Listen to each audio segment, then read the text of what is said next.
Mobile receive गर्न, मोबाइलबाट बाहिर फोन गर्न कार्यक्रम चलिरहेका बेला मिल्दैन।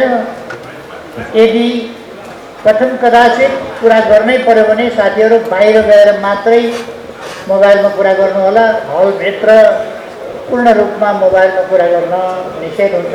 साथीहरूलाई धेरै केही बताइरहनु नपर्ला। अब हामी कार्यक्रम सुरु गर्दैछौँ। शान्त रहौँ त, कतै पनि आवाज नआओस्। शान्त, बिल्कुल बिल्कुल शान्त रहौँ।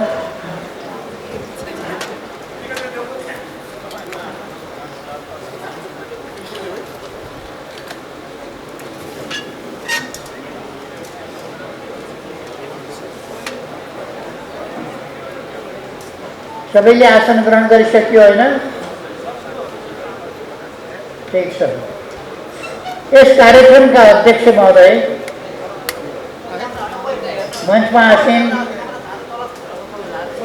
नेताज्यूहरू, अतिथिज्यूहरू र सम्पूर्ण कार्यक्रममा सहभागी कमरेडहरू,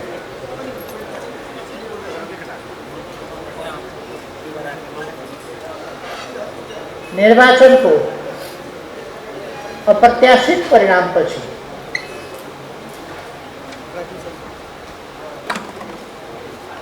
हाम्रो पार्टीले धक्का खाएको,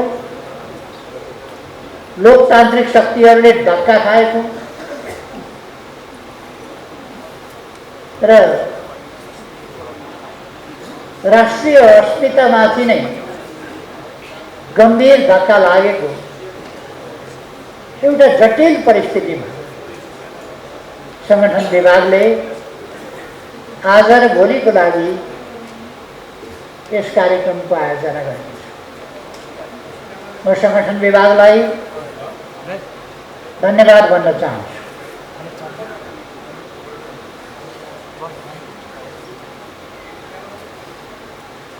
साथीहरू टाढा टाढादेखि आउनु भएको छ। फेरि एकपल्ट सबै साथीहरूलाई हार्दिक स्वागत भन्न चाहन्छु। मैले विश्वास लिएको छु यस बैठकले, यस भेलाले अहिले देशमा पहिला भइरहेका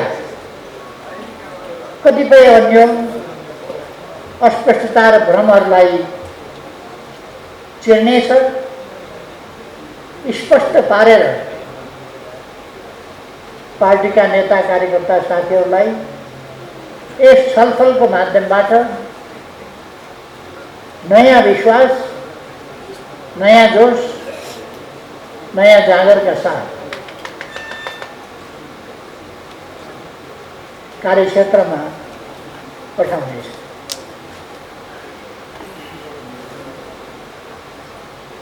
अहिलेको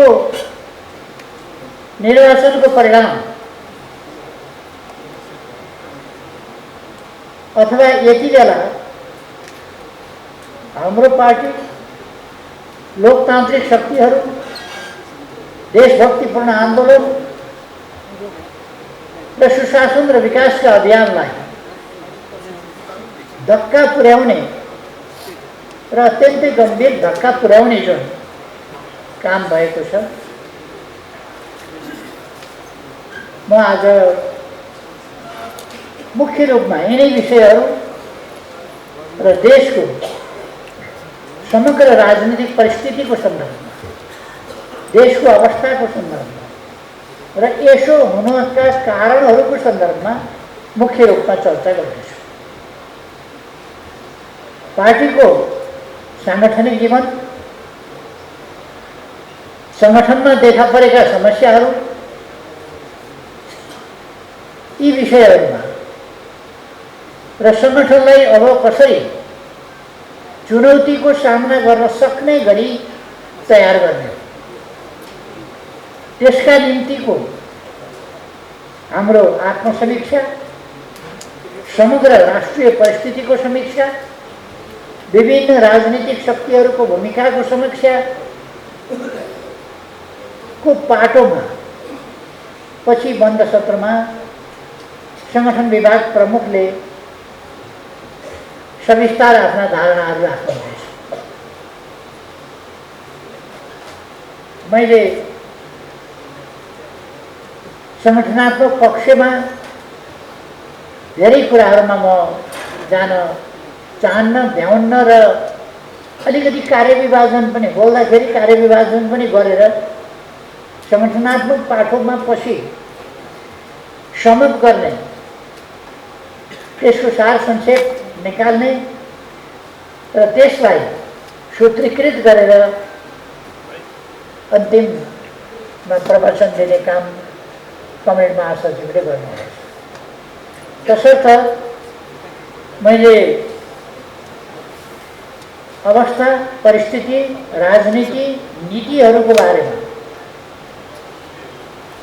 र केही राजनीतिक शक्तिहरूको बारेमा पनि र केही गतिविधिहरूको बारेमा खास गरी हामीले बुझ्न जरुरी छ। गत भाद्र 23 र 24 गतेको कसैले आन्दोलन भन्छन्, कसैले क्रान्ति भन्छन्, गर्नेहरूले त क्रान्ति भन्नै भयो। युवाहरू, नवयुवाहरूको हत्याको प्रपञ्च गराउने क्रियाकलापलाई पनि उनीहरूले क्रान्ति भन्ने भए र अपराधिक क्रियाकलापको आयोजना आफूले गर्ने, काँक्रा खाइसकेपछि दिया अर्काको गालामा टाँसेर आरोप लगाउने काम उनीहरूले त गर्नै भए। तर त्यो एउटा षड्यन्त्रपूर्ण, पूर्वनियोजित घटना, यो मेरो भनाइ होइन। राष्ट्रिय मानवाधिकार आयोगको प्रतिवेदनको सार संक्षेप बनेर जुन कुरा आएको छ त्यसमा भाद्र 23-24 गतेको घटना पूर्वनियोजित, पहिले नै षड्यन्त्र गरिएको एउटा प्रायोजित घटना थियो भन्ने कुरा आयोगले आफ्नो प्रतिवेदनको सार संक्षेपमा उल्लेख गरेको छ।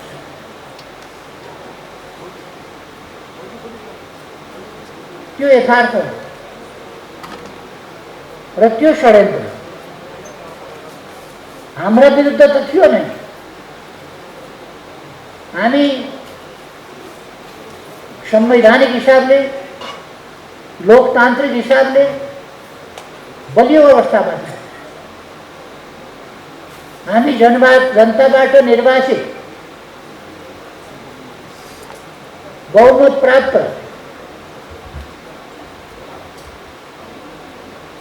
सरकारमा थियो र त्यो सरकार अत्यधिक बहुमतको सरकार थियो र त्यस सरकारलाई संवैधानिक, कानुनी, संसदीय बाटोबाट अनेक पटक त्यसलाई ढाल्ने प्रयास गरियो, ध्वस्त पार्ने प्रयास गरियो। त्यो सम्भव भएन। त्यो सम्भव नभएपछि अवैधानिक र अपराधिक मार्गबाट त्यस सरकारलाई विस्थापन गर्ने षड्यन्त्र। त्यसका निम्ति पहिलेदेखि तालिमहरू भए। आगो कसरी लगाउने, अत्यन्त प्रज्वलनशील वस्तुहरू कसरी बनाउने, पेट्रोल बम कसरी तयार गर्ने देखिका प्रज्वलनशील पदार्थलाई अझ अति प्रज्वलनशील र अति तापक्रममा बल्ने कसरी बनाउने, छिटो आगो लाग्ने विधि कसरी बनाउने भन्ने जस्ता कुराहरू, राष्ट्रव्यापी रूपमा आगलागीका काण्डहरू कसरी गर्ने भनेर गुगलबाट कुन कुन नेताका घर कहाँ छन्, अरू कुरा त देखिएकै थियो। संसद भवन देखिएकै थियो, सिंहदरबार देखिएकै थियो र सर्वोच्च अदालत देखिएकै थियो। विभिन्न व्यापारिक प्रतिष्ठानहरू देखिएकै थिए, विभिन्न उद्योग धन्दाहरू देखिएकै थिए, तर नेताका घर निवासहरू र प्रोपर्टीहरू गल्लीभित्र हुन्थे, बस्तीभित्र हुन्थे। त्यसो भएर तिनीहरूलाई गुगलबाट लोकेट गरेर वितरण गरिएको थियो। यो कुरा आकस्मिक रूपमा त्यति बेला भएको होइन, यो अघिल्लै दिनदेखि भइरहेको थियो।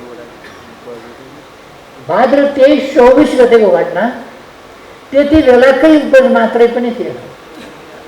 यसका निम्ति लोकप्रिय नेताहरूलाई अलोकप्रिय कसरी बनाउने, उनीहरूका विरुद्ध झुटा आरोप कसरी लगाउने,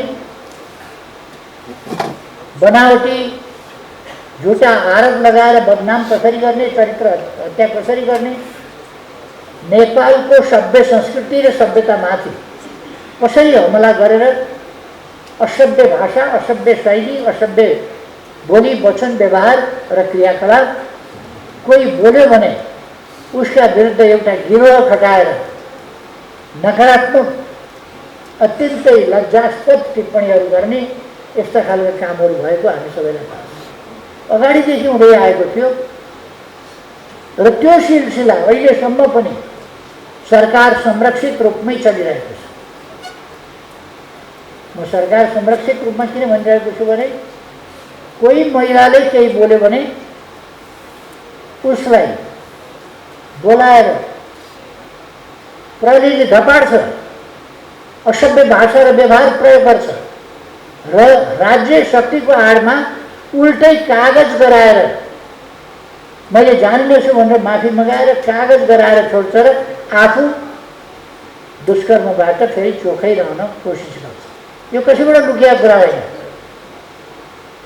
यस्ता खालका क्रियाकलापहरू अहिले पनि भइरहेको छ। यी पहिले त झन् निर्वाध सधैँ थिए, अहिले झन् बढी योजनाबद्ध, पक्षपातपूर्ण, कसैका विरुद्धमा उजुरी हाल्न लाउने र गिरफ्तार गर्ने, मुद्दा चलाउने, कसैका विरुद्ध केही नभए पनि मुद्दा लगाउने, कसैका विरुद्ध जस्तै कुकर्म गरे पनि मुद्दा दर्ता नगर्ने, उजुरी दर्ता नगर्ने, गर्न पर्यो भने कारबाही नगर्ने, त्यस प्रकारका क्रियाकलापहरू राज्यद्वारा भइरहेका छन्।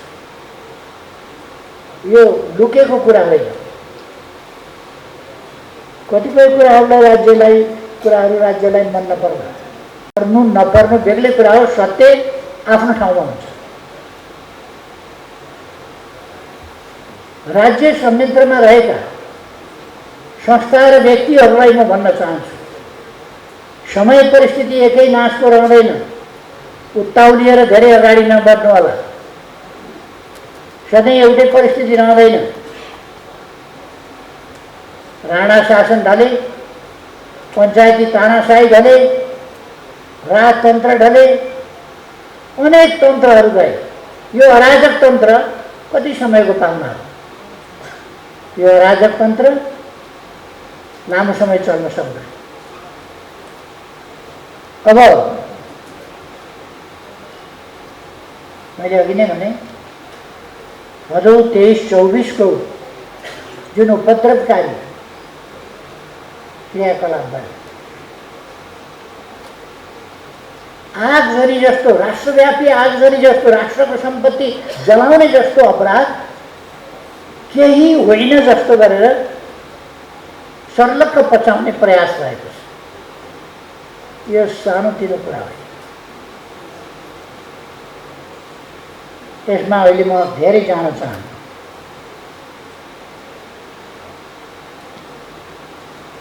र यो आक्रमण अथवा त्यो भदौ 23-24 को आक्रमण यो देशभक्तिपूर्ण आन्दोलन, देश राष्ट्रियताको आन्दोलन, लोकतन्त्रका निम्तिको आन्दोलन र यो आन्दोलन शान्ति सुशासन र विकासका लागिको आन्दोलन, त्यसलाई दमन गर्नका लागि रचिएको थियो त्यो क्रियाकलाप। जुन आन्दोलनको अगुवाई प्रमुख रूपमा हाम्रो पार्टीले गरिरहेको थियो, त्यसै कारण हाम्रो पार्टीका विरुद्ध सबभन्दा तीव्र प्रहार हाम्रो पार्टीका विरुद्ध थियो। कतिले समयमा बुझ्नु नबुझ्नु बेग्लै हो, कतिले निमकको सोझो गर्नु कुरा बेग्लै हो, कतिपयको आदेश पालना गर्नुपर्ने बाध्यताका कुरा बेग्लै होला, तर देश सर्वोपरि छ। यो सबैले बुझ्न जरुरी छ। एकछिनको सेन्टिमेन्टको, एकछिनको जागिरको, एक अवधिको जागिरको विषयसँग राष्ट्रिय हित, देशको सार्वभौमसत्ता, लोकतन्त्र र देशका जनताको खुशालीको लागि शान्ति सुव्यवस्था सुशासन र विकासको अभियान, यो सर्वाधिक महत्त्वपूर्ण कुरा। त्यसै कारण यसको अगुवाई गर्ने हाम्रो पार्टीका विरुद्ध सबभन्दा बढी आक्रमण भयो र सबभन्दा ठुलो क्षति हाम्रो पार्टीले नै थियो।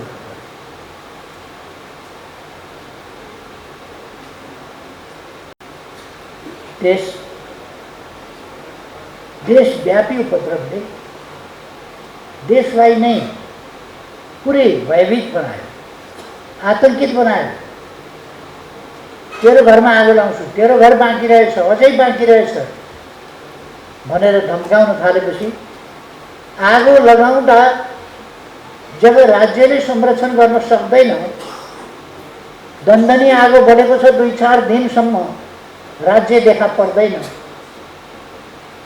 त्यस्तो अवस्थामा नागरिक भयभीत हुनु सामान्य कुरा हो। नागरिकहरूमा एउटा भयको वातावरण बनाऊ। त्यस परिस्थितिको फाइदा लिएर अपराधी तत्त्वहरू देशमा हावी भए। लोकतान्त्रिक विधिबाट निर्मित सरकारलाई अपदस्थ गर्यो र एउटा असंवैधानिक सरकार गठन गर्यो।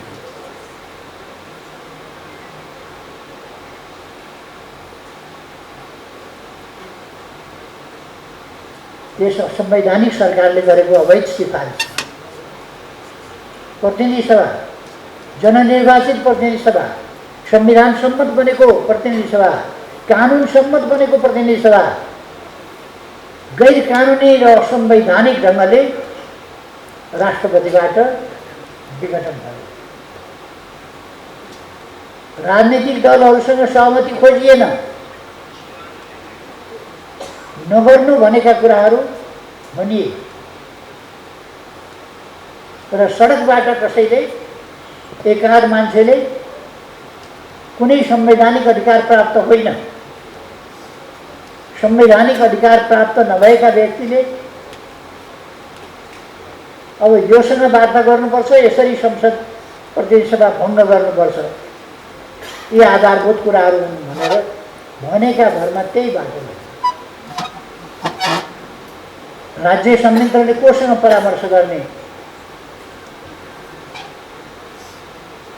उल्टो बाटो हिँड्यो र वातावरण बिग्रिनसम्म बिग्रियो।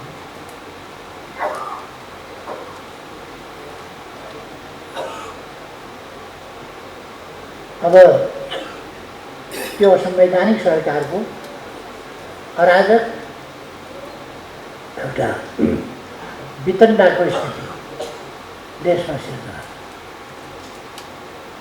एउटा असंवैधानिक सरकार गठन भयो। त्यो सरकार र त्यसको पृष्ठभागमा रहेका अराजकतावादीहरूको साँठगाँठमा अनेक क्रियाकलाप भए।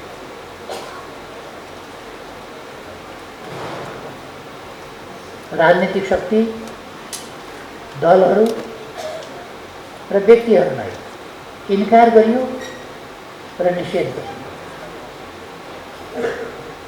राज्य शक्तिको त्यस आडमा त्यस परिस्थितिमा अझै बढी राज्य शक्तिको दुरुपयोग गरियो।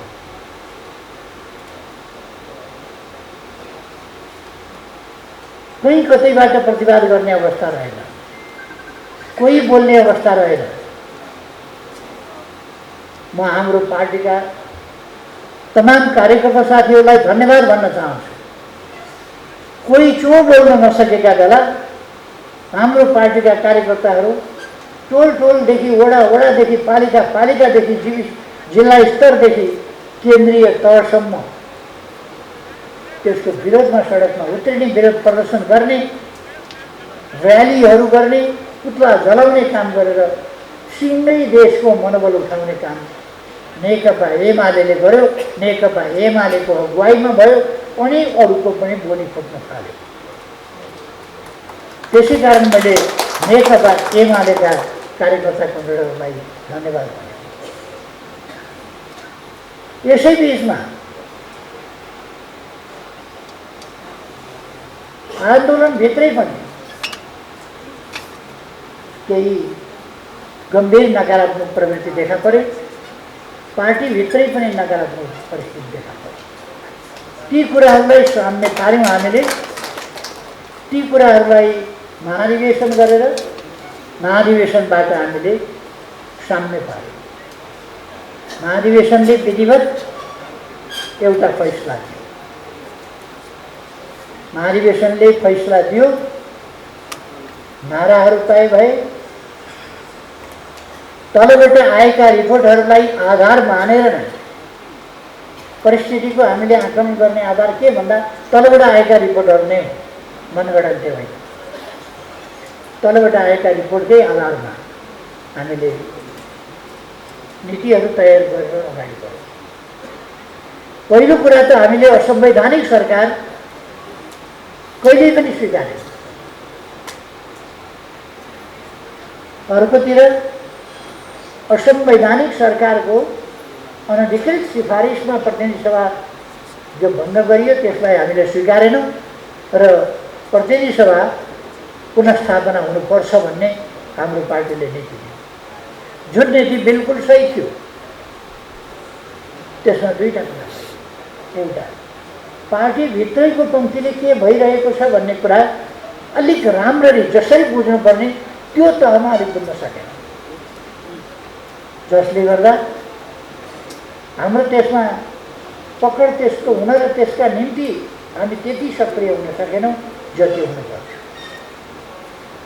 अर्को कुरा, अरू पार्टीहरूले परिस्थिति बुझ्ने अवस्थै रहेन। अरू पार्टीहरूले चुनाव भने, प्रमुख पार्टीहरू जो लोकतान्त्रिक पार्टीहरू थिए, वैधानिक पार्टीहरू थिए, पुराना भनिएका पार्टीहरू थिए। पार्टीहरू पुरानै हुन्छ, तिनै पछि पार्टी गठन हुन्छ, चुनावै पछि पार्टी गठन हुन्छ, चुनावै पछि नयाँ पार्टी गठन हुने, नयाँ पार्टीले चुनाव लड्ने, पार्टी निषेध गरिने अनि गैर पार्टी भनेका व्यक्तिहरूबाट अनुभवहीन नबुझेका व्यक्तिहरूबाट देशको शासन चलाइने भन्ने कुरा दुनियाँमा कहीँ हुन्छ? अमेरिकामा नयाँ पार्टी बनेका छन्, डेमोक्रेटिक र रिपब्लिक भनेका नयाँ पार्टी हुन्, पुरानै पार्टी प्रतिस्पर्धा गरिरहेका छन् र देश चलाइरहेका। भारतमा नयाँ पार्टी छैन, चीनमा पनि नयाँ पार्टी होइन, अरू देशहरूमा पनि नयाँ पार्टी होइन। कहिले कहिले बन्ला, कुनै सन्दर्भमा नयाँ पार्टी पनि बन्ला। त्यसप्रति पुरानो पार्टीको हैसियतले हामी असहिष्णु पनि छैन। तर हाम्रो धारणा लोकतन्त्रप्रतिको निष्ठा, देशप्रतिको निष्ठा, लोकतन्त्रप्रतिको निष्ठा र देशको विकासप्रतिको प्रतिबद्धता, देशमा शान्ति सुव्यवस्था र सुशासनप्रतिको प्रतिबद्धता र प्रयास, ती चिजहरूप्रति हाम्रो सरकार नयाँ पार्टीप्रति हाम्रो नाउँ भन्ने कुरा होइन, तर नयाँ पार्टीका नाउँमा कतैबाट प्लान्टे र अराजकता, आगजनी, तोडफोड र हिंसा हत्याबाट नयाँ पार्टीको जन्म होइन, विचारबाट नयाँ पार्टीको जन्म हुनुपर्छ। विचारले पार्टी जन्माउँछ। विचारहीन अराजक भिड नयाँ पार्टी होइन। यसरी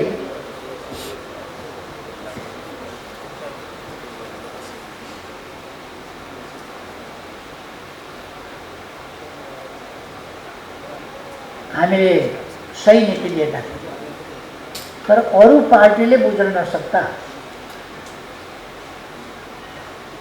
चुनाव एउटा तमासा थियो, चुनाव एउटा नाटक थियो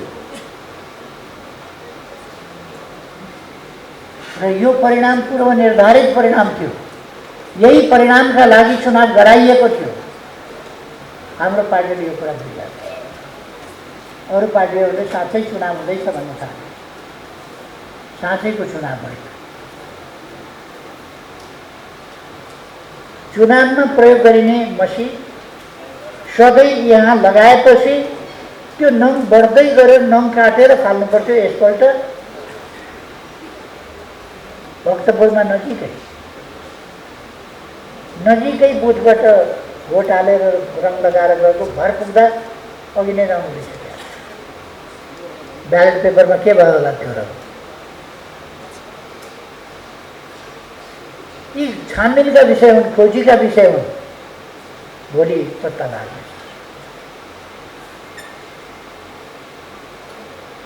हामीले पहिलोपल्ट चुनाव लडेका होइनौँ, हामीले धेरैपल्ट चुनाव लडेका छौँ, चुनावको आकलन गरेका छौँ, मतदातासँग भेटेका छौँ, कुरा गरेका छौँ। हामीले मतदाता उम्मेदवारले लगभग अधिकांश मतदाता त चिनेको छ व्यक्तिगत तहमा, अनि चिन्दै नचिनेको उम्मेदवारी खारेज भएको मान्छेले डबल मत ल्याएर जित्ने खालको स्थिति अथवा डबल मत खारेज भएको उम्मेदवारको आउने स्थिति भनेको यो पूर्व निर्धारित योजना अन्तर्गतको कुरा हो। जे होस्, यसमा अहिले नजाउँ। तर हामीले यस परिणामलाई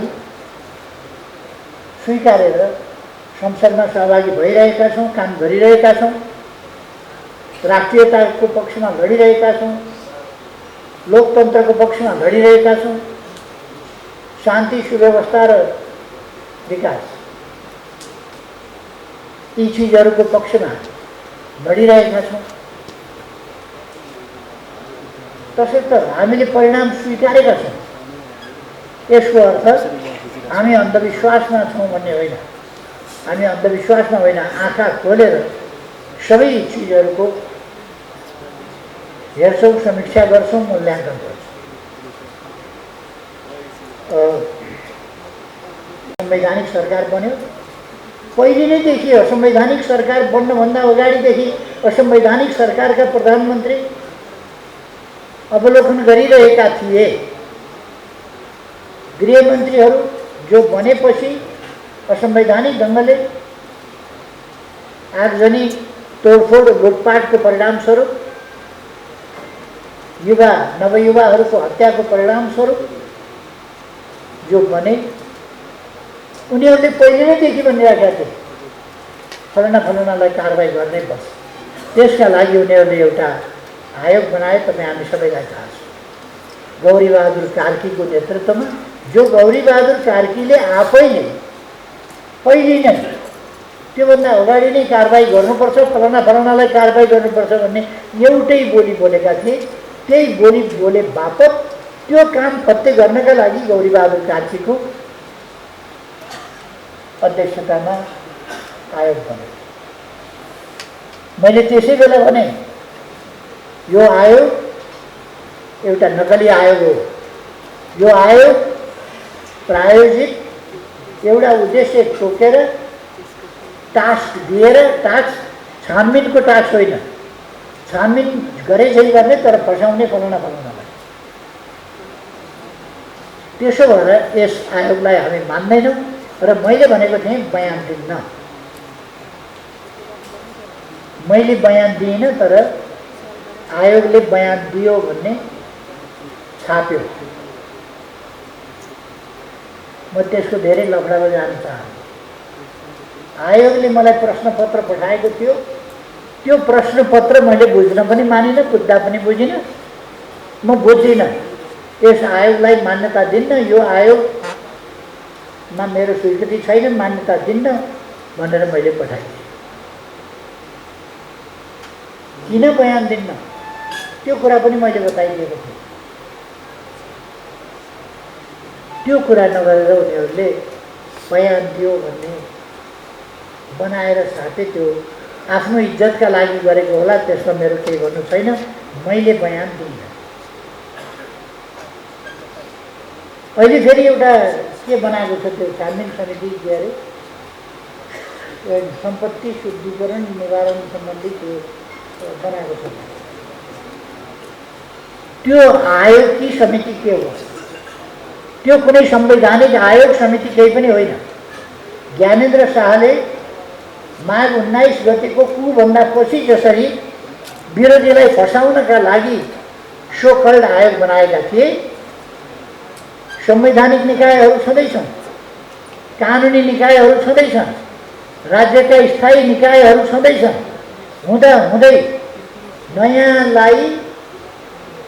नयाँलाई छानबिन नगर्ने, सेनालाई छानबिन नगर्ने, खोइ कसलाई छानबिन नगर्ने, केपी ओली र रमेश लेखकलाई फसाउने अथवा पुराना पार्टीका मान्छेहरू जसलाई पर्छ तिनीहरू जसलाई चाहिन्छ त्यसलाई फसाउनका लागि यो आयोग बनाएको। फेरि पनि म भन्न चाहन्छु, यस्ता आयोगलाई हामी मान्यता दिँदैनौँ। अरू कसैले बयान दिए पनि म चाहिँ बयान दिन्न। त्यसमा सम्पत्ति विवरण भरेर म पठाउन, जे गर्न सक्छ गरोस्। यो राज्य होइन, यो पूर्वाग्रहको पोको, प्रतिशोधको पोको, देशद्रोही क्रियाकलाप गर्ने एउटा प्रायोजित भवितव्यले बनेको चिज हो। यसले विपक्षीलाई फसाउनका लागि यस्ता क्रियाकलाप गरेको छ। त्यो कुराहरू स्वीकार्य हुन सक्दैन। त्यसर्थ यस्ता क्रियाकलापमा राज्य नजाओस्, संवैधानिक बाटो, संवैधानिक तरिकामा फर्कियोस्, प्रतिशोधमा होइन। कसैको अचाक्ली सम्पत्ति देखियो, अकुत सम्पत्ति देखियो भने छानबिन गरोस्। आगो लगाएर खरानी बनाएका ठाउँमा मेरो सम्पत्ति विवरण खरानी भनिदिने मैले सम्पत्ति विवरण फेरि चाहियो।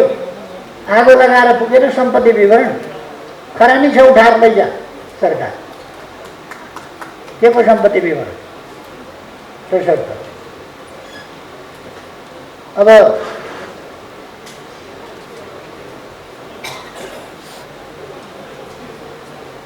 गौरीबहादुर कार्की आयोगले मैले धेरै ठाउँमा भन्ने गरेको छु, 23 गतेको घटना, 23 गतेको हत्याकाण्ड उनीहरूकै आयोजनामा गराइएको थियो। कसले गोली चलायो थाहा छैन, गोली चलाउने को थाहा छैन। अनि प्रधानमन्त्री र गृहमन्त्री त्यो घटनास्थलमै छैन। पूर्वमाथि आरोप पुष्टि गर्ने कुनै ठाउँ छैन। तपाईँ हामी सबैले विचार गर्न सक्छौँ।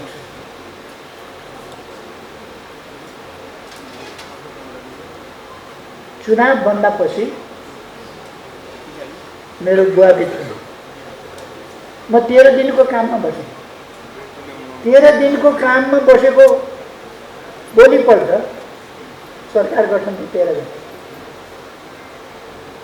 सरकारले हतार क्याबिनेट बसेर हतार निर्णय, पहिलो निर्णय पूर्व प्रधानमन्त्री केपी ओली र गृहमन्त्री रमेश लेखकलाई तुरन्त गिरफ्तार गर्ने भनेर रातभरि नसुतिकन दौडधुप गरेर बलजफ्ती एउटा ठाडो पक्राउ पुर्जी, विशेष पुर्जी भनेर बिना आधारको गौरीबहादुर कार्कीको प्रतिवेदन, हावा प्रतिवेदन, पूर्वाग्रही प्रतिवेदन, त्यस प्रतिवेदनको आधारमा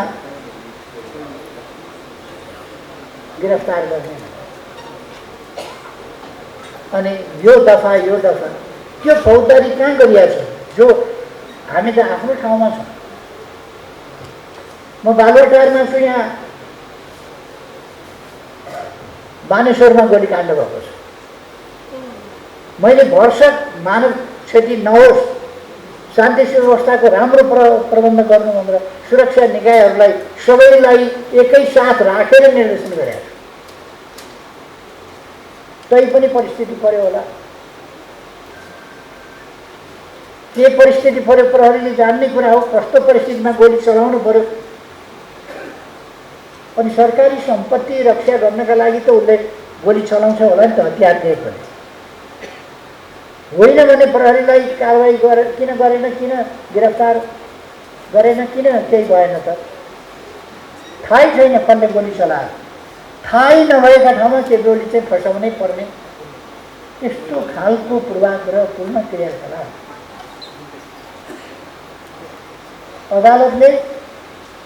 अदालतमा म्याद थप्न लाँदा यो म्याद थप्न कानुनसम्म छैन भनेर हामी लड्यौँ। म अदालतको बारेमा केही धेरै टिप्पणी गर्न चाहन्छु। त्यति गैर कानुनी कुरालाई पनि मान्यता दिएर अदालतले 3 पल्ट म्याद थप्नु छैन, म्याद थपियो। मैले बन्दी प्रत्यक्षीकरणको रिट सम्मानित सर्वोच्च अदालतमा हालेँ। सम्मानित सर्वोच्च अदालतमा हाल्दा सम्मानित सर्वोच्च अदालतबाट रिट खारेज। 13 दिनसम्म कोसिस गर्दा सरकारले मुद्दा चलाउने ठाउँ पाएन। मुद्दा चलाउने ठाउँ नपाएपछि 13 दिनपछि मलाई छोड्न बाध्य भयो सरकार।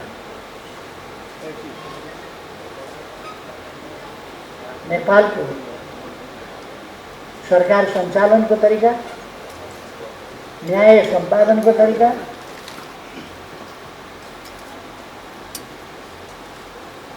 अदालतबाट हामी यो तथाकथित परिवर्तन के भएको, असंवैधानिक परिवर्तन के भएको, त्यस सम्बन्धमा हामीले कुरा गऱ्यौँ। हामीले निर्वाचन होइन, प्रतिनिधि सभा हुँदाहुँदैको प्रतिनिधि सभा विघटन गरेर आफूले भने जस्तो यसै गरी वर्ष 2/3 को यस्तै सरकार बनाउनका लागि अर्को निर्वाचनको आयोजनाको नाटक गरियो। हामीले भन्यौँ संविधानको कुन धाराबाट संविधान चाहिएन, प्रधानमन्त्री बन्न संविधान चाहिएन, संविधान विपरीतको प्रधानमन्त्री बन्छ, संविधान विपरीत प्रतिनिधि सभा भङ्ग हुन्छ। अनि सम्मानित राष्ट्रपतिजी भन्नुहुन्छ बडो जुक्तिले लोकतन्त्र बचाए भनेर। अहिलेसम्म आइपुग्दा राष्ट्रपतिजी रबर स्टाम्प बनेर जुन चिज गर्नु नपर्ने हो संविधानको रक्षक र पालकको हैसियतमा त्यो नगरेर जुन चिज नगर्नुपर्ने हो त्यो गरेर जेमा पनि हस्ताक्षर गर्ने काम राष्ट्रपतिजीले गर्नु। सम्मानित संस्थाको बारेमा मलाई बोल्न इच्छा थिएन, तर यो वास्तवमै बडो जुक्तिका साथ लोकतन्त्र एकपछि अर्को कदमबाट सिद्ध्याउने काम गर्छ। जुन कुरा नेकपा एमालेलाई मान्ने छैन, मान्ने हुनु हुँदैन। नेकपा एमाले देशप्रति, जनताप्रति, लोकतन्त्रप्रति, शान्तिप्रति, सुशासन र विकासका सङ्कल्पप्रति प्रतिबद्ध पार्टी। यो कुनै त्रासबाट खुट्टा कमाएर चल्ने पार्टी होइन। त्रासभन्दा डर, त्रासभन्दा भयभन्दा मुक्त भएर माथि उठेर देशप्रति समर्पित भएर त्याग र बलिदानका भावना साथ लडेर यहाँसम्म आएको छ, त्यसै गरी लडेर नै अगाडि जाने। अब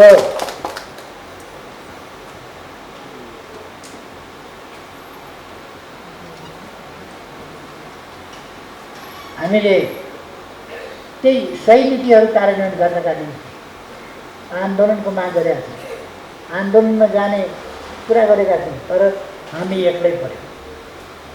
अरू शक्तिहरूले ती कुराहरूलाई बुझ्न नसक्दा र तत्काल भर्खर उठिरहेको मनोबलका साथ हामीले मात्रै यी चिजहरूलाई रोक्न सक्ने अवस्था भएन। जुन तहको षड्यन्त्र थियो, जुन तहको व्यापक र गम्भीर गहिरो षड्यन्त्र थियो, त्यो षड्यन्त्र तत्काल हामी एक्लैले पराजित गर्न सकेनौँ। त्यसकारण आजको परिस्थिति आयो।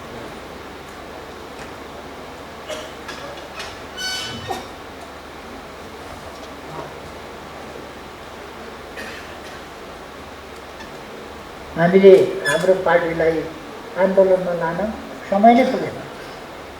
यता निर्वाचन घोषणा गरिदिइसक्यो, मनोनयन भनिदिइसक्यो, र हामी पृथक एकदम एक्लिएर, हामी मात्रै एक्लिएर टुक्रुक्क पर बस्न सक्दैनौँ। त्यसकारण यस प्रक्रियामा पनि हामी सामेल हुनै पर्थ्यो। त्यसलाई पहिलो कुरा त हामीले रोक्न पर्थ्यो, रोक्न नसकेपछि सामेल हुनु पर्थ्यो। त्यसका निम्ति समय आइसक्यो, हामीले आन्दोलन गर्ने समय पाएनौँ। यो कुरा बुझेर नै उनीहरूले फागुन 21लाई नै निर्वाचनको समय घोषणा गरे।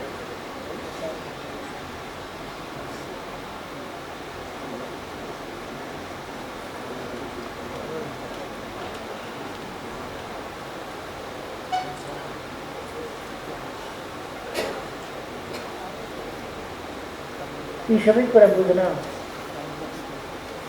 बुझ्दा सजिलै छ, तर कसो कसो बुझ्न गाह्रो। अरू पार्टीले त बुझ्दै बुझेन। हाम्रै पार्टीमा पनि कतिपय अनुरोध रह्यो के हो भन्ने कुरा। अब यसमा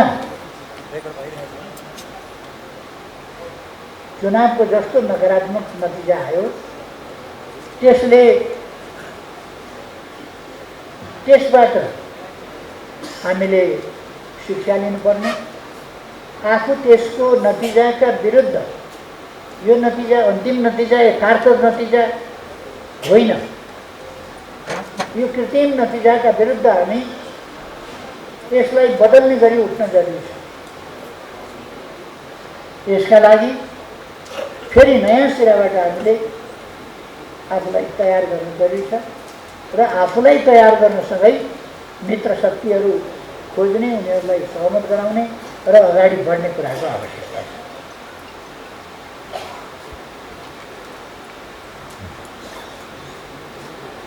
हाम्रो पार्टीले आत्तिनु हरेस खानु हुँदैन, तर अलिकति हाम्रो पार्टीभित्र पनि आत्तिने हरेस खाने खालका प्रवृत्तिहरू केही देखा परे। ती कुराहरू हुनु हुँदैन। आँधी हुरी अलिकति चल्ने बित्तिकै, अलिकति हुरी बतास चल्ने बित्तिकै ढलिहाल्ने, लोत्रिहाल्ने खालको कलिला पातहरू जस्तो, कलिला झारपातहरू जस्तो हाम्रो पार्टी हो। हाम्रो पार्टी त्यस्ता कुराहरूलाई विश्लेषण गरेर डर उभिनु पर्दछ, स्पष्ट हुनुपर्दछ र त्यसका विरुद्धमा सङ्घर्ष गर्न उच्च मनोबलका साथ फेरि नयाँ तयारीमा जुट्नुपर्दछ।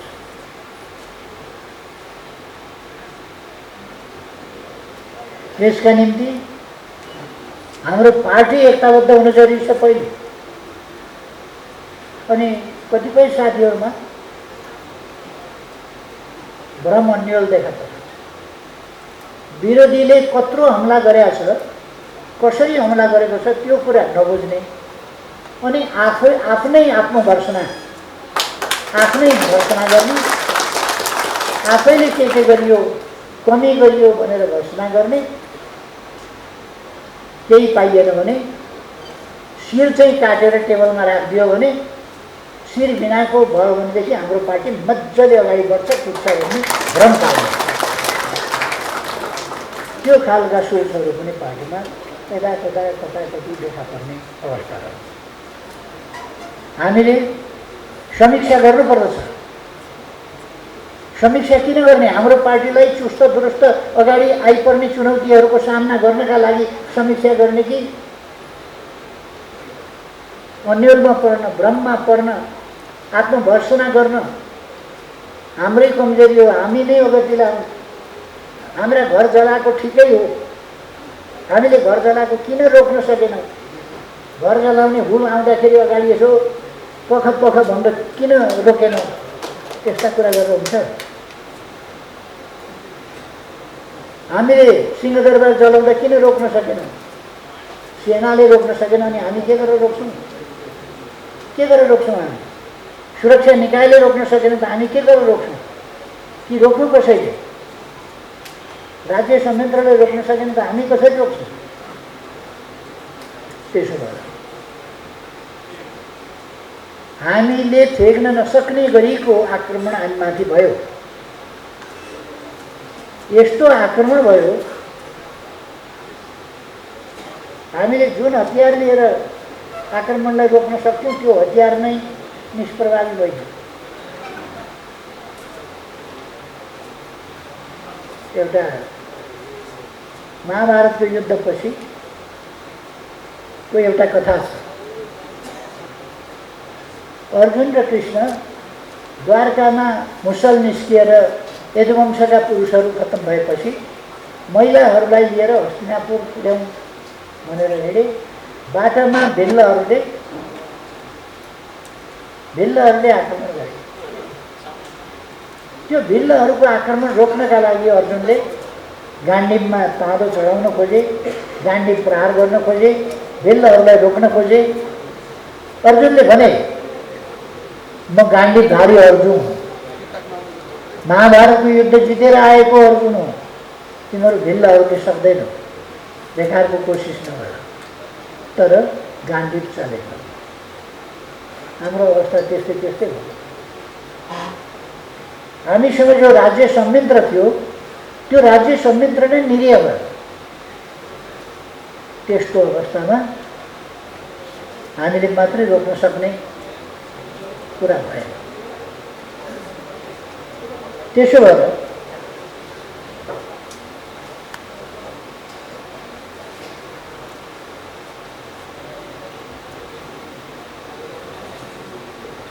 अब यो परिस्थितिलाई बुझेर यस परिस्थितिको सामना गर्नका लागि हामीले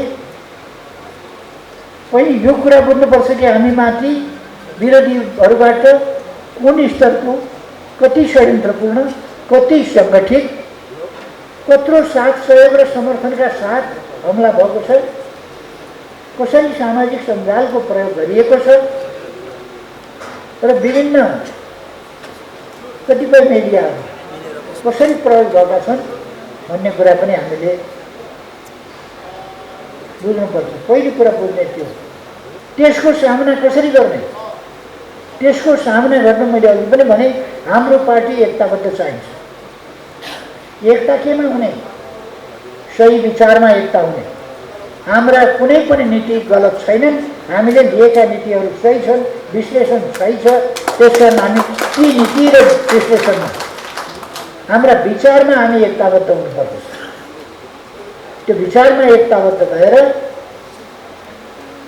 सङ्गठनलाई चुस्त दुरुस्त राख्नुपर्दछ।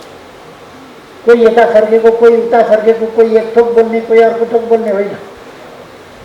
पार्टीका विचारअनुसार, पार्टीका निर्णयअनुसार बोल्ने, पार्टीको सङ्गठनात्मक विधि, पद्धति, प्रक्रिया, विधान र विधि अनुसार अनुशासित ढङ्गले चल्ने त्यस्तो पार्टी हामीलाई चाहिन्छ।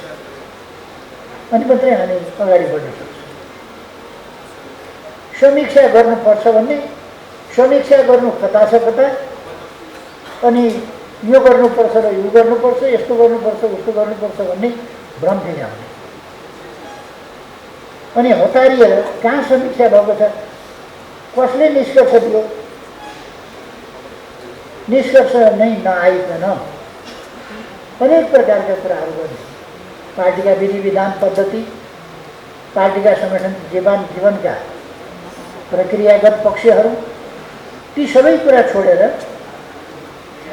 कोही हस्ताक्षर गर्न पुग्ने, कोही अनेक प्रकारका भ्रमहरू भिजाउँदै पुग्ने, यस प्रकारका कुराहरूले पार्टीलाई न सही दिशामा लान्छ, न सही विचारमा लान्छ, न सही सङ्गठनात्मक प्रक्रियामा लान्छ, पद्धतिमा लान्छ, न पार्टी जीवनको एकतामा लान्छ। त्यस कारण म सबै साथीहरूलाई आग्रह गर्न चाहन्छु, यति बेला चाहिएको पार्टीमा एकता हो।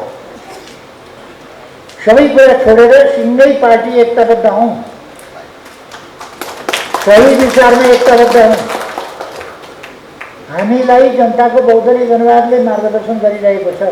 एकातिर जनताको बहुदलीय जनवाद हिजो 90मा होइन, अहिले 36 वर्षपछि 90बाट यता आएर 36 वर्षपछि हामीले यो 36 वर्षको अभ्यासको क्रममा जनताको बहुदलीय जनवादलाई अद्यावधिक सामूहिक गर्दै कतिपय पक्षहरू विकास गरेका छन्। नयाँ नारा, नयाँ रणनीति, नयाँ तरिका आदि हामीले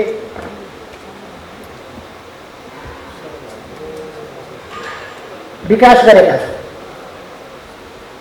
तसर्थ तदनुसार नै हामी अगाडि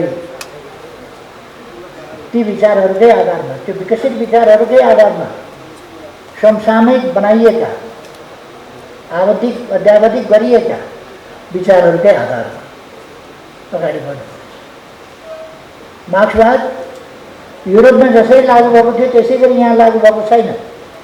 विकसित फर्ममा आफ्नो समय, आफ्नो परिस्थिति अनुसार हामीले मार्क्सवादको कार्यान्वयन गरेका छौँ। जनताको बहुदलीय जनवाद हिजोकै अवस्थामा मात्रै छैन, त्यसलाई हाम्रो पार्टीले विकसित गरेको छ, अद्यावधिक गरेको छ।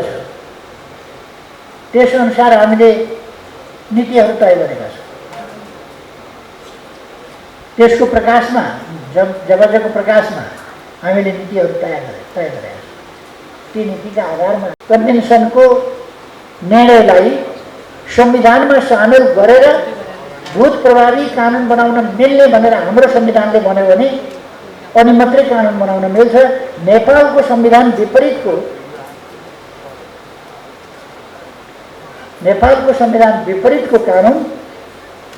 कानुनले कारवाही गर्न नमिल्ने ठाउँमा कारवाही गरिछोड्नुपर्ने, यस कुराको सन्दर्भमा हामी बहसमा जानेछौँ। र यो बिल्कुलै संविधान सम्मत भएन, कानुन सम्मत भएन। यो पूर्वाग्रहपूर्ण भयो, प्रतिशोधपूर्ण भयो। हल्ला सर्वजारमा मौलिक प्रतिवेदन जो छानबिन समिति वा उपसमिति केले हो उनले दियो, त्यसमा आयोगले संशोधन गरेर अनि आफ्नो निर्णय, प्रतिवेदनको होइन, आफ्नो निर्णय अनुसार फैसला गर्यो। छानबिन किन गरे त? आफ्नै निर्णय अनुसार गर्नुहुन्थ्यो भने त उहाँहरू त हुँदै हुनुहुन्थ्यो त। त्यो बेलालाई कारवाही गर्ने भने त सिद्धिन्थ्यो त। यो यत्रो महिनाको किन यो सबै गर्नु पर्यो? अब यहाँ त संविधानभन्दा मन्त्रीमाथि, संविधानभन्दा प्रधानमन्त्रीमाथि, संविधानभन्दा अदालतमाथि, संविधानभन्दा कार्कीय आयोगमाथि, संविधानभन्दा मानवाधिकार आयोगमाथि, संविधानभन्दा जो पनि माथि हुने अवस्था भइसक्यो। र फसाउनु पर्ने एमालेलाई षड्यन्त्र थियो पहिले भन्नुहुन्छ उहाँहरू। ककलले गर्यो षड्यन्त्र, कहाँ भयो षड्यन्त्र, त्यो षड्यन्त्रकारीहरू पत्ता लगाएर त्यो षड्यन्त्रकारीहरू जसले त्यस्ता घटना घटायो तिनीहरूमाथि कारबाहीको सिफारिस हुनुपर्छ कि पर्दैन?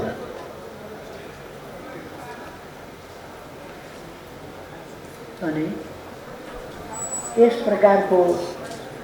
प्रकारको न्याय जसले पनि न्याय गर्दैन, यस प्रकारको न्याय प्रतिशोधपूर्ण न्यायका ठाउँमा होस्। यस सम्बन्धमा हामी बेग्लै ढङ्गले संवैधानिक कानुनी प्रतिवाद गरौँला। मानवाधिकार आयोग समक्ष पनि हामी कुराकानी गरौँला। यो बुझ्न पर्दछ कि एउटा मात्रै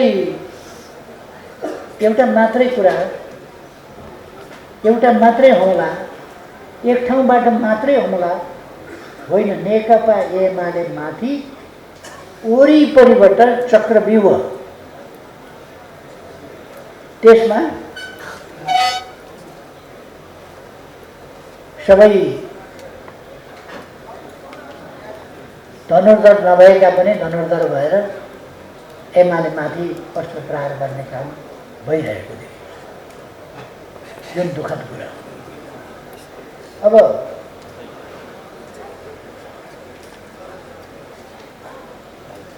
अहिले चुनावको परिणामपछि सरकार बन्यो। सरकार के गर्दैछ हामीले देखिरहेका छौँ।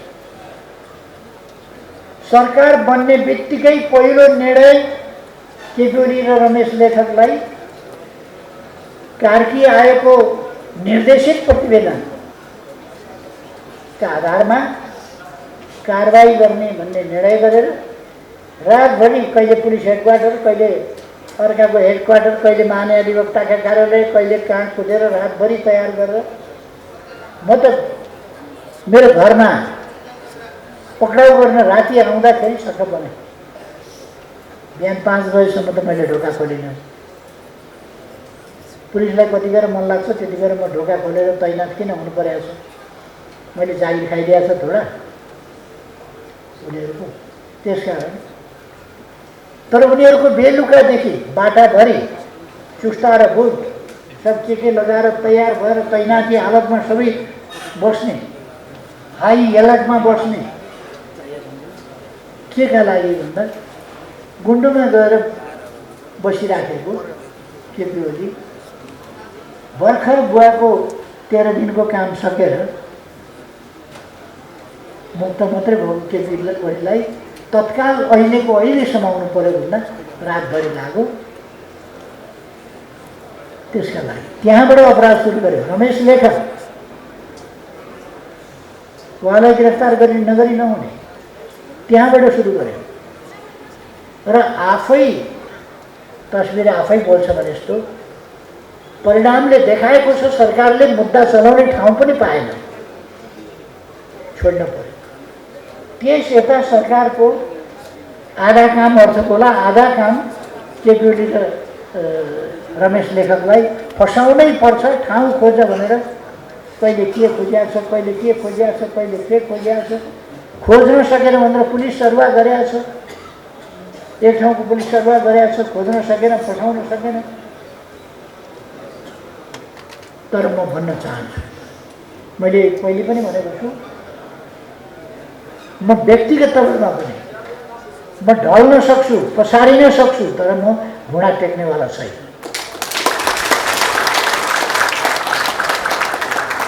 मेरो शिर काटिन सक्छ तर मेरो शिर झुक्नेवाला छैन। म हात उठाउनेवाला छैन।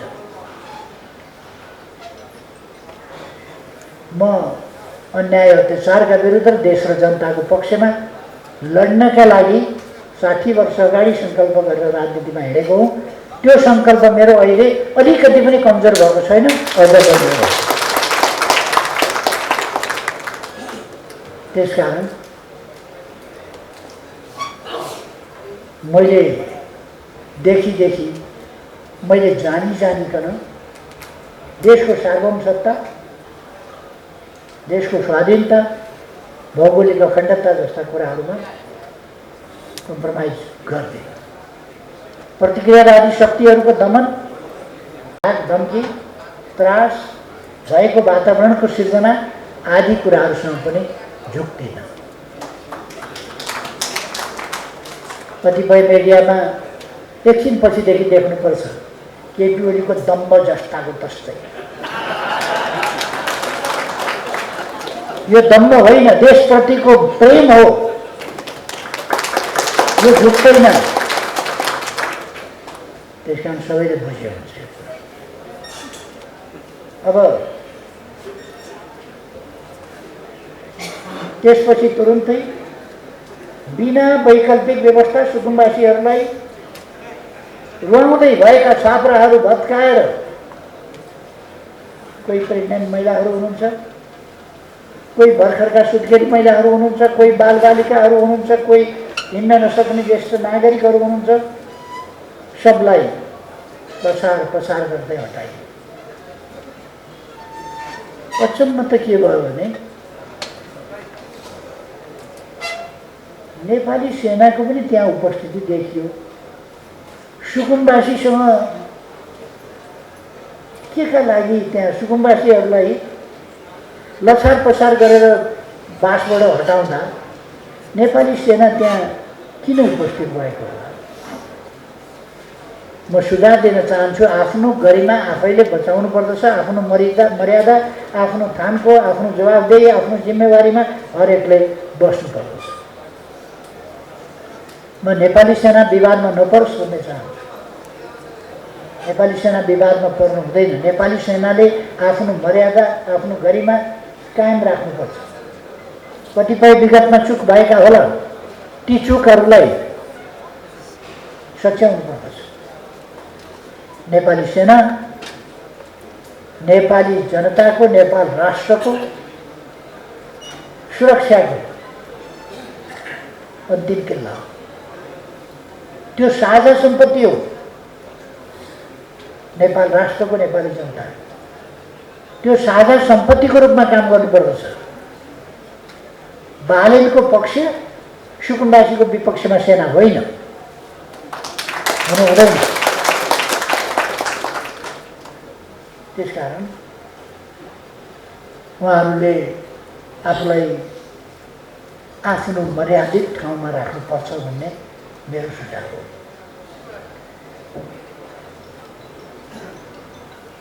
त्यसै गरेर सरकार बन्ने बित्तिकै ट्रेड युनियनहरूमाथि प्रतिबन्ध, विद्यार्थीहरूमाथि प्रतिबन्ध, कर्मचारीहरूमाथि प्रतिबन्ध, यस्ता खालका क्रियाकलापहरू चाहिँ सरकारले सुरु गर्यो। यो सरकार जस्तो आगो लाएर बनेका होइनन् ट्रेड युनियनहरू। संवैधानिक कानुनी हैसियत लिएर शान्तिपूर्ण सङ्घर्षको माध्यमबाट आफ्ना ट्रेड युनियन अधिकारहरू स्थापित गराएर सञ्चालित कानुनी संस्थाहरू।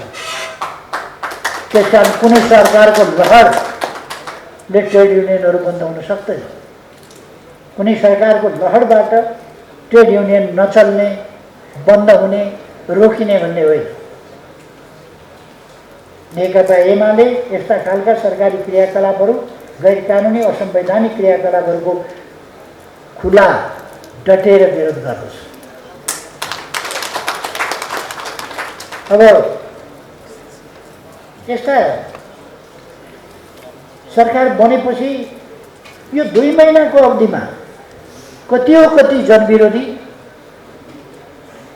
कति असंवैधानिक, गैर कानुनी यस्ता कामहरू गरेको छ। हुँदै आएर प्रधानमन्त्रीले जवाब दिने बेलामा प्रधानमन्त्री आउनुहोस् भनेर माननीय सांसदहरूले खोजी गर्दा प्रधानमन्त्री संसदमा उपस्थित नहुने। प्रधानमन्त्रीको बचकना राष्ट्रपतिले सम्बोधन, आफैले तयार गरेको आफ्नै नीति कार्यक्रम, आफैले दिएको नीति कार्यक्रम लगेर राष्ट्रपतिका अगाडि त्यहाँ राखिदिएको नीति कार्यक्रम राष्ट्रपतिले वाचन गर्दा गर्दै प्रधानमन्त्री उठेर के को इमर्जेन्सीमा कुदे? के इमर्जेन्सी? कुनै इमर्जेन्सी हुन सक्दैन। म त्यसका पछाडि के थिए त्यो बताउन जान्न, भन्न चाहन्न, तर कुनै इमर्जेन्सी थिएन। बचकना हो, लापरवाही हो, अहङ्कार हो। अनि कुनै बोल्ने न दिन न बार, न प्रतिनिधि सभा नियमावलीले भनेको तोकेको व्यवस्था केही पनि नभइकन प्रधानमन्त्री अचानक संसदमा झुल्किए। टपलक्क प्रधानमन्त्रीले सूचना गर्छ सभामुखलाई र बोल्छ, टेबल ढ्याप्प पारेर हात उठाएर तमासा देखाए प्रधानमन्त्रीले। के हो भनेर सभामुख छक्क परेर सोद्धा म बोल्छु भने के बोल्छ र प्रधानमन्त्रीले बोल्छु भनेपछि रोस्टरमा जान दिनु पर्यो। गएपछि प्रश्नोत्तर भन्नुहुन्थ्यो मान्य सांसदहरू, लौ त गरौँ म तयारै छु भने। प्रश्न त मान्यहरूलाई त अचानक मान्यहरूले प्रश्न सोध्न थाल्नुभयो। उहाँ तयारै छु भनेर आउनुभएको। उहाँले देशद्रोही कुरा गर्नुभयो। नेपालले भारतको धेरै ठाउँमा सिमाना मिचेको छ भने, धेरै ठाउँमा होइन, एक ठाउँमा पनि 1 इन्च पनि भारतको जमिन नेपालले मिचेको छैन। सम्पूर्ण रूपमा असत्य, झुट, राष्ट्रघाती वचन प्रधानमन्त्रीले संसदको रोस्टमबाट बोल्नु हुँदैन थियो, तर त्यहाँ बोल्ने काम भयो। कसको हितको लागि, कसको पक्षमा? यो नेपालको अहितमा, नेपालको विपक्षमा यत्रो देशद्रोही कुरा गर्दा यो कसको पक्षमा, केका लागि बोलियो? प्रधानमन्त्री त्यस दिन न कार्यक्रम, न प्रश्नोत्तर, न नियमावली अनुसारको कुनै कुरा नबोलाइ अनि गएर अचानक के सन्देश दिन खोजेको, कसलाई सुनाउन खोजेको? नेपाली जनतालाई हेप्न त योभन्दा बढी हेप्ने ठाउँै हुँदैन। तैपनि कतिपय मान्छेहरू अचम्म लाग्छ। अस्ति नै एमालेलाई मासु भात भन्थे। मासु भात मात्रै होइन, भात मात्रै होइन, त समर्थन गरेर पुर्याएको छन्। अहिले पनि यस्तो देशद्रोही कुराको समर्थन गरेर हिँड्ने मान्छे भात बाहेक के हुन्छ? भात। त्यस्तो कुरामा समर्थन गरेर हिँडेको कतिपय मान्छे।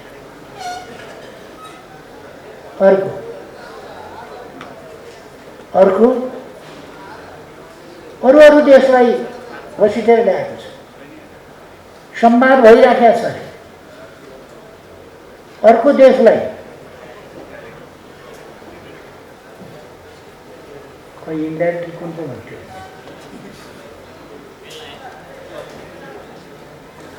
अर्को देशलाई सामेल गर्ने, द्विपक्षीय सिमानाको वार्तामा अर्को देशलाई पनि सामेल गर्ने, यति अकूटनीतिक, अराजनीतिक, अभ्यास विपरीत यस्तो कुरा पनि गरिन्छ। हामी हाम्रा छिमेकीहरूसँगको कुनै छलफल, वाद विवाद केही पर्यो भने त्यसमा आफै द्विपक्षीय हिसाबले बसेर छलफल गर्छौँ, समाधान गर्छौँ। अर्को तेस्रो पक्षलाई त्यहाँ सामेल गर्दैनौँ। प्रधानमन्त्रीले भने यो नेपालको नीति हो। हामीले यो प्रक्रिया अगाडि बढाइसकेका छौँ। नेपाल तपाईँको घरको सम्पत्ति होइन। नेपाल भनेको तपाईँ जन्मिनुभन्दा धेरै अगाडिदेखिको यो देश हो। यस देशले आफ्ना राष्ट्र सम्बन्धी, छिमेक सम्बन्ध सम्बन्धी, परराष्ट्र नीति सम्बन्धी, राष्ट्रिय हित सम्बन्धी नीति सम्बन्धी अनेक कुरामा स्थापित नीतिहरू तय गरेको छ, अगाडि बढाएको छ। एकछिन कोही भुलचुकले गायकी त्रिशूल जस्तो प्रधानमन्त्रीमा आइपुगो भवितव्यले भन्दैमा देशको बारेमा जथावादी गर्न मिल्दैन र दिइने छैन। त्यो कुरा म राख्छु। अब थुप्रै विश्लेषण गर्नुपर्ने, व्याख्या गर्नुपर्ने, विरोध गर्नुपर्ने, खेद गर्नुपर्ने कुराहरू छन्। म कमसेकम प्रतिपक्षका मान्यहरूलाई धन्यवाद भन्न चाहन्छु। उहाँहरूले राष्ट्रियताको पक्षमा उठेर बोल्नु भएको छ। बोल्दा अलिक सुनिएन, हल्ला खल्ला भनेर अलिक माथि उभिएर पनि बोल्नुभयो अरे। उनीहरूलाई कारबाही गर्ने अरे, देशद्रोही कुरा गरेर अर्काको भूमि, त्यही पनि भारत जस्तो विशाल देशको भूमि धेरै ठाउँमा नेपालले मिचेको छ भनेर कसलाई के सबुत दिन खोजेको? यस्तो राष्ट्रघाती काम गर्दा प्रधानमन्त्रीका विरुद्ध कुनै रुलिङ नगर्ने, चुप लाग्नुहोस् भन्न नसक्ने सभामुखले अनि देशको पक्षमा बोल्नेलाई कारबाही गर्न समिति बनाउने, गर्नुहोस् देशको पक्षमा बोल्ने यी नेपाली जनतालाई कारबाही गर्नुहोस्। तपाईँ के सक्नुहुन्छ? सांसद त्यहाँ तनखा पचाउन गएका होइनन्, अरू कुन पार्टीका गएका होलान्, टेबल ठोकेको पनि देखियो, टेबल ठोक्न पनि गएका होलान्। त्यस्ता कुराहरूमा नेकपा एमालेका सांसदहरू देशको पक्षमा, लोकतन्त्रको पक्षमा, शान्ति सुव्यवस्थाको पक्षमा, सुशासन र विकासको पक्षमा सङ्घर्ष गर्न गएका हुन्थ्या, आवाज उठाउन गएका हुन्थ्या। त्यसकारण नेकपा एमाले कारबाही गर्छ। तपाईँहरू जालो गरेको बनाइ हुनुहुन्छ त केटीहरूलाई गिरफ्तार गर्नुहोस् न। यहीँ छु त, मैले भनेको छु। यस्ताहरूले खुट्टा ढ्याप ढ्याप गर्दैमा देश छोडेर भागेर हिँड्ने मान्छे होइन। र हाम्रो पार्टी त्यस स्पिरिट अन्तर्गतको पार्टी हो। मैले जिब्रो चपाएर बोल्नुपर्ने कुनै आवश्यकता छैन। म स्पष्ट भन्न चाहन्छु, नेकपा एमाले के हो बुझिया छैन भने अहिले अलिकति धक्का खाएको होला, फेरि उठ्छ। धक्का दिनेहरूलाई फेरि धक्का दिन्छ र अगाडि बढ्छ। नेपाल त्यति कमजोर छैन। नेपाली जनताको देशभक्तिको भावना त्यति कमजोर छैन। यो बलियोस्, त्यो म चेतावनी दिन चाहन्छु। अत्याचारको पराकाष्ठा हुँदैछ, त्यसमा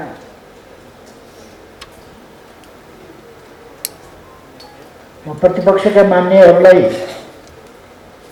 उहाँहरूको सशक्त भूमिकाप्रति धन्यवाद भन्न चाहन्छु, सलाम भन्न चाहन्छु। जसले यति राष्ट्रवाद, यस्तो परिस्थितिमा राष्ट्रवादको पक्षमा उभिन सक्दैन, कठै गरी बिचरा मान्छेको जुनी पाएर पनि कठै गरेर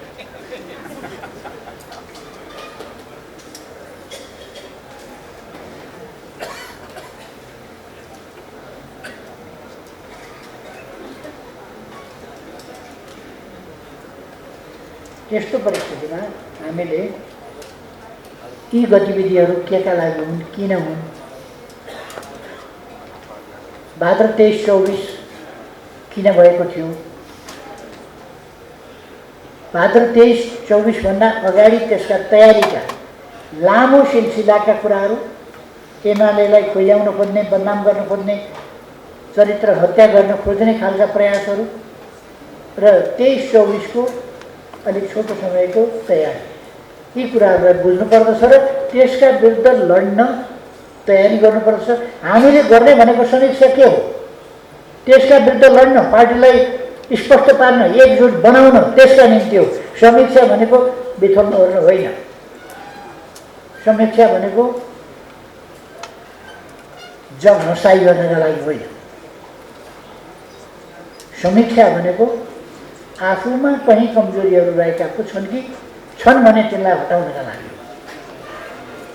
समीक्षा आन्तरिक कुरा हो, सङ्घर्ष बाहिरी कुरा हो।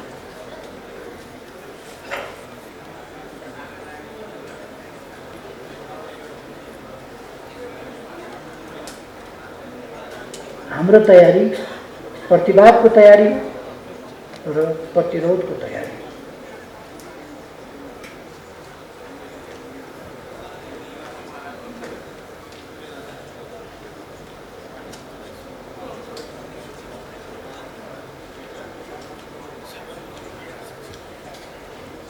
पार्टीलाई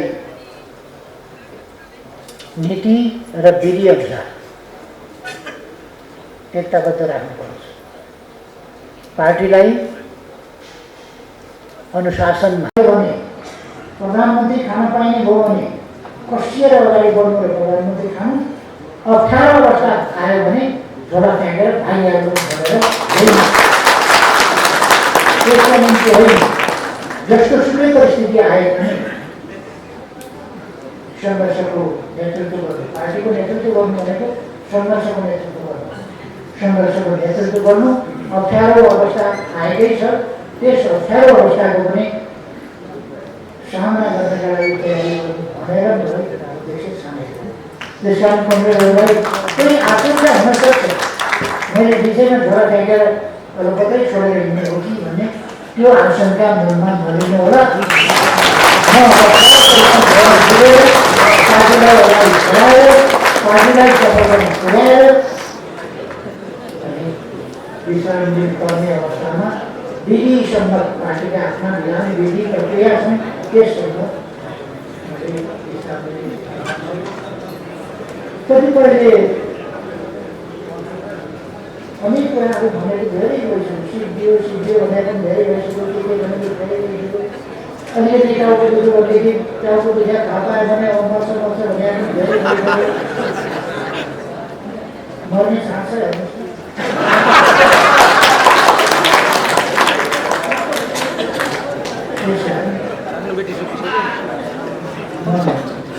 सोच्दछु र यस आन्दोलनलाई अत्यन्तै यो परिस्थितिलाई मैले अत्यन्त गम्भीरताको साथ लिएको छु र यस परिस्थितिबाट पार्टीलाई, आन्दोलनलाई, देशलाई यस चुनौतीको सामना गर्दै अगाडि बढाउने सङ्कल्प मेरो देखाएको छ। अब कतिपय साथीहरूले विभिन्न कुराहरू निकाल्नुहुन्छ, नबुझ्न पनि हराउँछ। विद्या भण्डारीजीको कुरा अहिले पनि उठिआएको छ, उठाउनै पर्दैन। उहाँ राष्ट्रपति भएका बेला सदस्य हुनुहुन्न थियो, नभएको सदस्यता नवीकरण हुँदैन थियो। हाम्रो केन्द्रीय कमिटीले नवीकरण हुने भएन, एउटा आवेदन दिनुहोस्, कमिटीले विचार गर्छ भनेका थियौँ।